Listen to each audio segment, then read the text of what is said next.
Naharap sa patong-patong na kaso ang tinaguriang top 1 most wanted person municipal level matapos hainan ng warrant of arrest sa barangay Sakwil Corner, Apayao.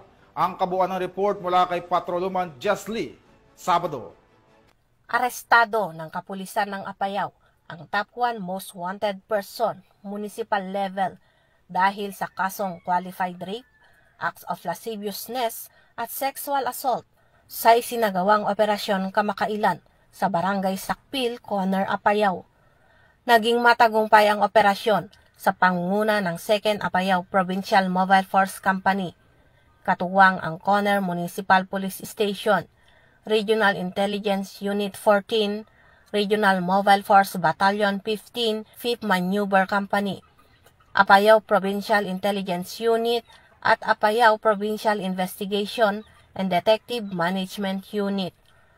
Naaresto ang suspect sa bisa ng warrant of arrest na inisyu ng presiding judge ng Regional Trial Court Branch 26 sa Luna, Apayao, kaugnay ng nasabing mga kaso na walang inirekomendang piyansa. Kasalukuyang nasa kustodiya ng Corner MPS ang suspect para sa kaukulang dokumentasyon bago i-turn over sa kinaukulang korte. Mula dito sa probinsya ng Apayao, ako ang inyong PNN correspondent, Patrolwoman Jesly Sabado, lagad ng batas, tagataguyod ng Balitang Pulis.